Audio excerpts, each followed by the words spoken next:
आप देख रहे हैं इंडिया टाउन न्यूज, भारत की बात। नमस्कार, आप देख रहे हैं इंडिया टाउन न्यूज और मैं हूं आपके साथ सुरभि शुक्ला। स्वागत है आपका हमारी खास बुलेटिन दुर्ग भिलाई की खबरों में। तो चलिए बुलेटिन में जाने से पहले एक नजर डालते हैं आज की हेडलाइंस पर। कृषि अधिकारी संघ की हड़ताल जारी, एकता साहू पर प्रशासन की कार्रवाई पर विरोध, संघ का आरोप कार्रवाई नियमों के खिलाफ। दुर्ग में दिव्यांग शिविर का आयोजन, 196 हितग्राहियों ने कराया पंजीयन, विशेष टीम ने की दिव्यांगजनों की जांच। खुर्शीपार में नशे के सौदागर हुए गिरफ्तार, एनडीपीएस एक्ट के तहत प्रकरण दर्ज, कार्रवाई से इलाके में नशे पर कड़ा संदेश। नशीली दवा बेचने वाला आरोपी गिरफ्तार, सब्जी मंडी से प्रतिबंधित कैप्सूल बरामद, एनडीपीएस एक्ट के तहत मामला दर्ज। दुर्ग के साइंस कॉलेज कैंपस में लंबे समय से रुके हुए ऑडिटोरियम का निर्माण कार्य फिर से शुरू कर दिया गया है। जी हां, आपको बता दें कि शहर विधायक एवं कैबिनेट मंत्री गजेंद्र यादव की पहल से कॉलेज को साउंड प्रूफ और आधुनिक सुविधाओं से युक्त ऑडिटोरियम मिलेगा, जिससे जिले भर के विद्यार्थियों को फायदा होगा। दरअसल अधूरे कार्य को पूरा करने की मांग को प्रदेश के वित्त मंत्री ओपी चौधरी ने स्वीकारते हुए शासन से पुनरीक्षित प्रशासकीय स्वीकृति जारी की। इस कार्य के लिए कुल 8 करोड़ 96 लाख रुपए की राशि स्वीकृत की गई।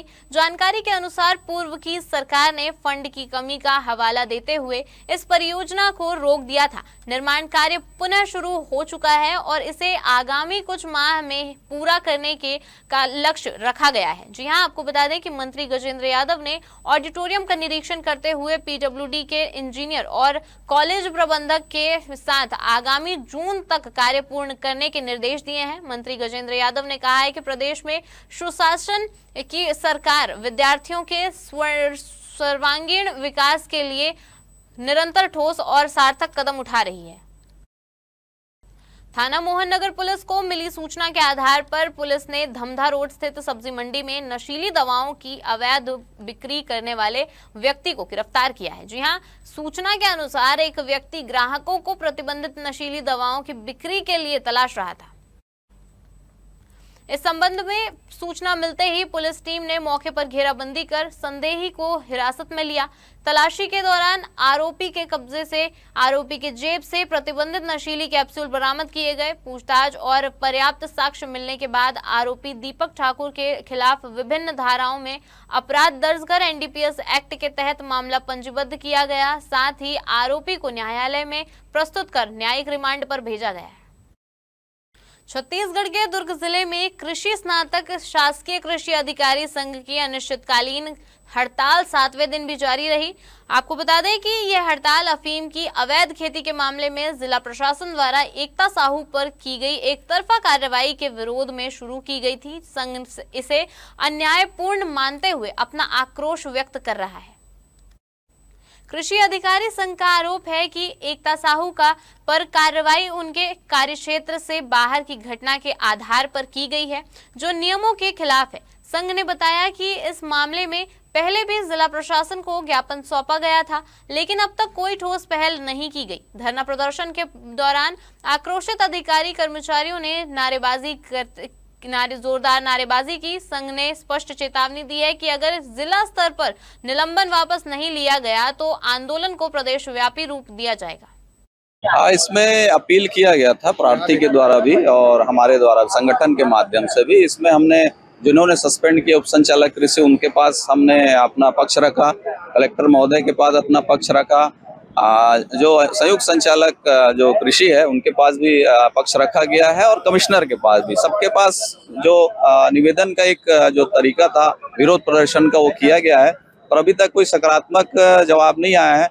बात तो बहाली की जा रही है, लेकिन कैसे और किस कंडीशन में कैसे क्या क्या होगा ये सब चीज कुछ क्लियर नहीं है। तो कोई आश्वासन भी ठोस आगे का प्रतीत नहीं हो रहा है। तो हम लोग आज भी यहाँ अनिश्चितकालीन आंदोलन ये चलता रहेगा हमारा।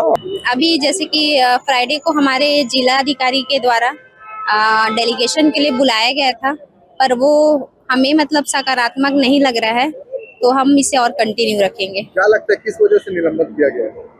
निलंबन का आधार ही गलत है, उसको अफीम से जोड़ा जा रहा है, वो पूरी तरीके से हमारे विभाग से कोई मतलब नहीं है उसका। वो इस क्षेत्र के नहीं थे क्या? उस क्षेत्र के है, पर वो फसल ही हमारा नहीं है, हमने उसके बारे में कभी पढ़ाई ही नहीं किया है, और ना ही गिरदावरी करना, किसी खेत के बारे में फसल की जानकारी रखना, ये हमारे कार्य क्षेत्र में नहीं आता है। कहीं ना कहीं कलेक्टर की जो कार्रवाई उसको आप गलत मानते हैं? हाँ, पूरी तरह गलत है वो।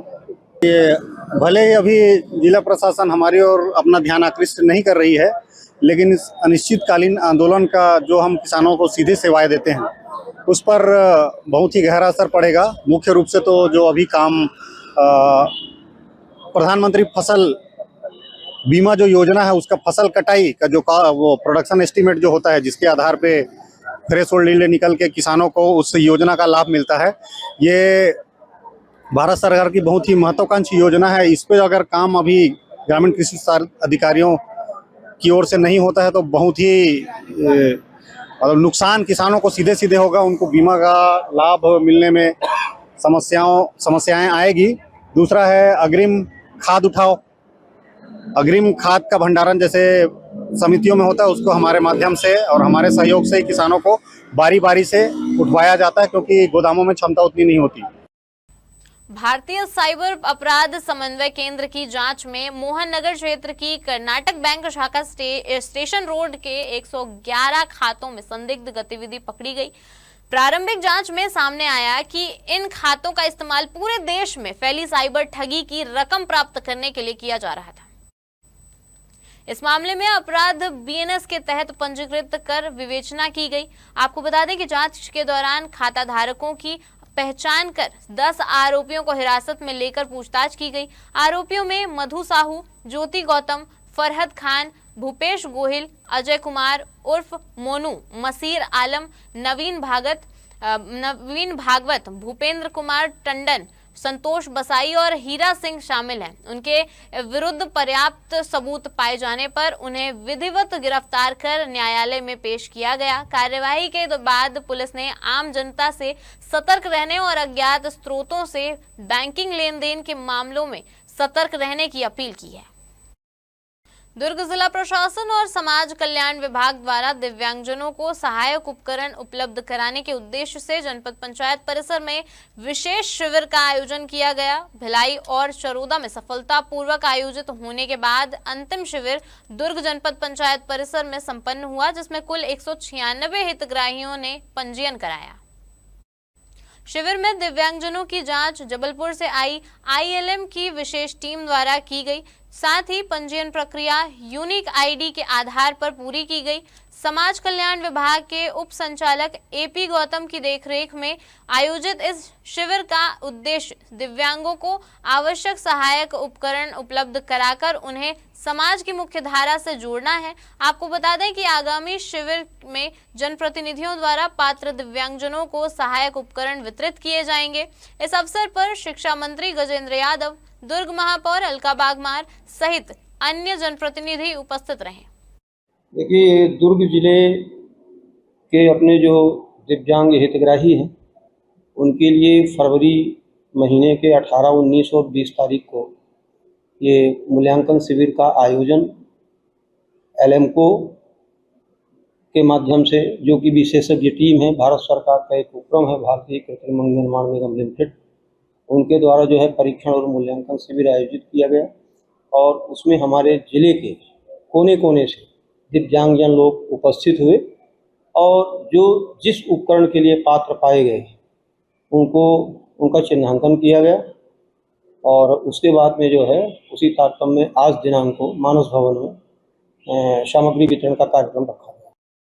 थाना खुर्सीपार क्षेत्र अंतर्गत मिनी स्टेडियम के पास मादक पदार्थ की अवैध खरीदी बिक्री की सूचना पर पुलिस ने कार्रवाई कर 3 आरोपियों को गिरफ्तार किया है। आपको बता दें कि सूचना के आधार पर मौके पर पहुंची पुलिस टीम ने आरोपियों की घेराबंदी कर उन्हें दबोच लिया। जानकारी के मुताबिक आरोपियों के कब्जे से मादक पदार्थ, नकदी रकम और मोबाइल फोन जब्त किया गया है। इस मामले में विभिन्न धाराओं में अपराध दर्ज कर एनडीपीएस एक्ट के तहत प्रकरण पंजीबद्ध कर विवेचना शुरू कर दी गई है।